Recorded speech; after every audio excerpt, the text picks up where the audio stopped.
اس تمام تر معاملے پر اب تک حقائق کیا سامنے آئے ہیں اور جو اس گھناؤنے کاروبار میں انسانی اسمگلنگ جیسے کاروبار میں ملوث ہیں ان کے خلاف اب مزید کیا اقدامات اٹھائے جا رہے ہیں؟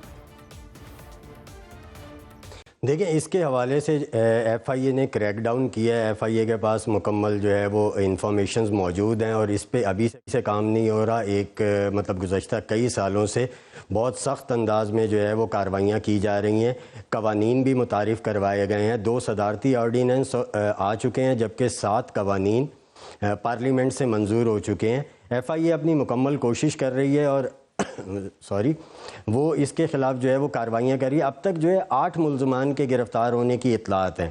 ایف آئی اے نے جو ڈیٹا جاری کیا ہے، جو اس کی ریڈ بک ہے، اس میں پہلے بتایا گیا ہے کہ پنجاب میں 43 جو ہے وہ انسانی اسمگلرز موجود ہیں جو ریڈ بک میں شامل ہیں۔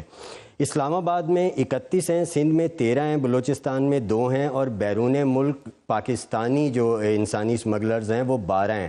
یہ وہ لوگ ہیں جو اس سارے کاروبار میں باقاعدہ ملوث ہیں اور بین الاقوامی جو اس کی مافیا انسانی اسمگلرز کی، ان کے ساتھ جو ہے وہ رابطوں میں ہیں۔ اب اس میں دیکھیں یہ کہ یہ انسانی اسمگلرز کرتے یہ ہیں کہ جن لوگوں کے پاس، جن افراد کے پاس پیسے کم ہوتے ہیں، انہیں زمینی راستے سے لے کے جاتے ہیں، جیسا کہ ہماری رپورٹ میں بھی بتایا گیا کہ ایران اور تافتان کے راستے، پھر ٹرکی اور پھر وہ آگے۔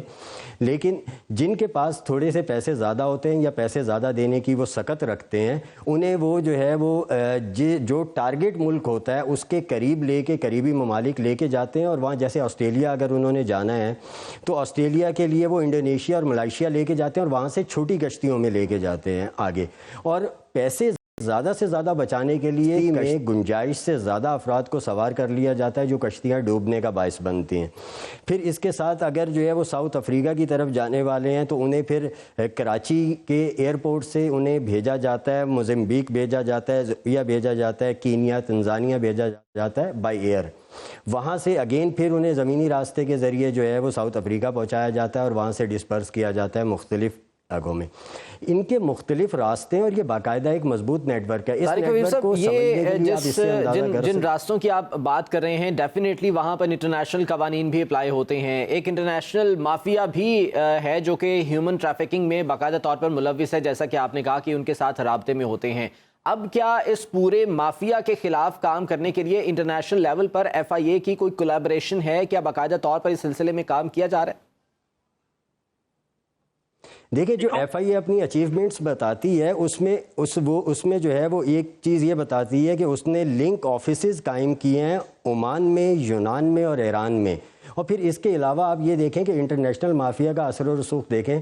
امریکن سی آئی اے نے لیبیا کا ایک وار لارڈ، ایک جنگجو گرفتار کیا تھا جسے خلیفہ حفتر جس کا نام تھا، تقریباً 4-5 سال پہلے انہیں گرفتار کر کے وہ لے گئے تھے، وہ ان کی حراست میں تھا، لیکن صرف اس عمل کو روکنے کے لیے اسے وہاں سے واپس لایا گیا اور واپس لا کے بن غازی جو ان کا ساحلی پٹی ہے لیبیا کی، اس میں اسے پلانٹ کیا گیا، اسے وہاں رکھا گیا، اس کو وہاں پورے جو مراد تھی وہ دی گئیں۔ اور اس ٹائم پہ اس کی وجوہات یہ بتائی جا رہی تھی کہ ایک طرف تو جو لیبیا کے سیاسی طارق بھائی صاحب، میں آپ کو روکنا چاہوں گا یہاں پر۔ ایف آئی اے کی کارروائیوں کا ہم نے ذکر کیا ہے تو عبدالحفیظ صاحب ہمارے ساتھ موجود ہیں جو کہ ایڈیشنل ڈائریکٹر ایف آئی اے ہیں، ان سے اس بارے میں ذرا تفصیلات جانتے ہیں۔ عبدالحفیظ صاحب، بہت شکریہ آپ کے وقت۔ یہ فرمائیے گا کہ اب تک کے کیا اقدامات ہیں؟ یہ جو ہیومن ٹریفکنگ میں ملوث لوگ ہیں، اس گھناؤنے کاروبار میں ملوث لوگ ہیں، اب تک کیا کارروائیاں کی گئی ہیں؟ کتنی کامیابیاں ایف آئی اے کو اس میں اب تک ملی ہیں؟ جی، اس وقت میں آپ کو یہ بتا رہا ہوں کہ جو گجرانوالہ ہے وہاں پہ کیسز رجسٹرڈ ہو رہے ہیں، جو بھی ان کے لواحقین ہیں، جو بھی دوسرے ان کے پیرنٹس ہیں، کوئی بھی جو رابطہ کر رہے ہیں اور وہ ایجنٹس کی کوئی بھی نشاندہی کر رہے ہیں، ان پہ کیسز رجسٹرڈ ہو رہے ہیں۔ گجرات میں بھی کیسز رجسٹرڈ ہوئے ہیں اور گجرانوالہ میں بھی رجسٹرڈ ہوئے ہیں۔ اور اس وقت جہاں بھی یہ پتہ چلتا ہے کہ وہ ایجنٹس جو مافیا ہے ان کے کوئی سپورٹران، ان کے ساتھی کسی بھی جگہ ہیں، فیصل آباد میں بھی اس دفعہ بہت سارے ریڈ ہو رہے ہیں اور ان کو اریسٹ کرنے کی پوری کوشش کی جا رہی ہے۔ تو اس وقت جو سچویشن ہے وہ یہی ہے کہ جو بھی ایجنٹس مافیا میں جو بھی ملوث پائے جا رہے ہیں ان کے خلاف جو ہے وہ کیسز بھی درج ہو رہے ہیں اور ان کو اریسٹ کرنے کے بھی عبدالحفیظ صاحب ٹھیک ہے، کیسز درج ہو رہے ہیں، ریڈ بھی ہو رہی ہیں، گرفتاریاں بھی ہو رہی ہیں، لیکن ہوتا یہ ہے کہ یہ لوگ کسی نہ کسی طریقے سے دوبارہ سے باہر آ جاتے ہیں، ضمانت پر آ جاتے ہیں، بری ہو جاتی ہیں، شاید قانون میں کچھ ایسا سکم موجود ہے جس کا یہ فائدہ اٹھاتے ہیں۔ کیوں اس چیز کو یقینی نہیں بنایا جا سکتا کہ انہیں قرار واقعی سزا دی جا سکے؟ اس میں سچویشن یہ ہوتی ہے کہ ایویڈنس کی بہت ضرورت ہوتی ہے۔ جب کورٹ میں کیسز جاتے ہیں تو ایویڈنس جو ہے وہ سالڈ جو ہے وہ ان کے خلاف جو ہے وہ جو پیرنٹس ہوتے ہیں یا جو ہیومن اسمگلر کے خلاف جو ہے انفیکٹ وہ ایویڈنس کی کمی رہ جاتی ہے۔ وہ ایف آئی اے کے پارٹ پہ ایسا نہیں ہوتی، وہ پرووائڈ کرنی ہوتی ہے جو لواحقین ہوتے ہیں انہوں نے، یا جو وکٹم ہوتے ہیں انہوں نے بتانا ہوتا ہے۔ تو وہ ساری چیزیں جب پوری ہو جائیں تو ایسا نہیں ہے کہ کوئی بھی ایجنٹ جو ہے جو کرمنل ہے وہ بچ سکے۔ تو یہ صورتحال ہے۔ جو سزاؤں میں جو سزا دینے کے لیے ضروری ہے وہ ایویڈنس بہت ضروری ہوتی ہے۔ تو ایویڈنس جو ہے وہ چونکہ یہ لیک کرتی ہے اس وجہ سے وہ بچ جاتے ہیں، ادروائز۔ عبدالحفیظ صاحب یہ جو ایویڈنس کی آپ بات کر رہے ہیں اس کے لیک کرنے کی بھی تو وجہ ہے نا، جو یہ مافیا ہے اتنا سٹرونگ ہے کہ یہ دباؤ ڈالتے ہیں متاثرہ فیملیز پر، ان کی فیملیز کو نقصان پہنچانے کی، ایون کہ مار ڈالنے کی دھمکیاں دی جاتی ہیں، تو پھر وہ فیملیز کیا کریں بیچاری، وہ پھر ان کے خلاف گواہی نہیں دیتی۔ دراصل سچویشن یہ ہے کہ سب سے پہلے وہ سامنے تو آئے نا۔ اس وقت جتنے بھی وہ آ رہے ہیں ان پہ کیسز درج ہو رہے ہیں، ٹھیک ہے۔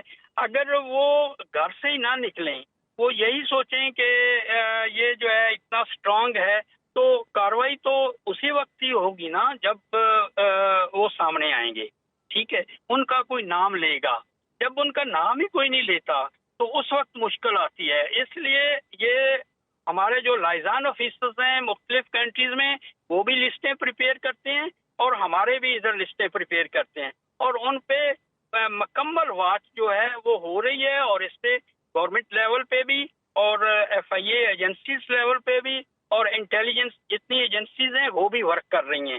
جو میرے سامنے جو بات ہے وہ یہ ہے کہ سارے ہی اپنی اپنی جگہ ورک کر رہے ہیں، اور انشاءاللہ یہ جو وزیر اعظم کے کہنے پہ جو ٹیم بنائی جا رہی ہے وہ بھی اس پہ ورک کرے گی اور یہ ڈگ آؤٹ چلیں اس پر بھی جو ہے وہ ہم کوشش کریں گے ذرا ڈیٹیل سے بات کر سکے آنے والے پروگرامز میں۔ یہ بتائیے کہ عبدالحفیظ صاحب ایک اور یہ واقعہ پیش آیا تھا برطانوی میڈیا نے جس کا انکشاف کیا ہے کہ ایک آبدوز ڈوبی ہے ٹائٹینک کے ملبے کی سیر کرانے کے لیے لے کر گئے تھے، اس میں 2 پاکستانی بھی ہیں۔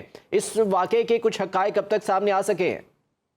جی ابھی تک میرے علم میں تو ایسی سچ نئی چیز آئی کوئی بھی، جب یہ سامنے آئے گی انشاءاللہ۔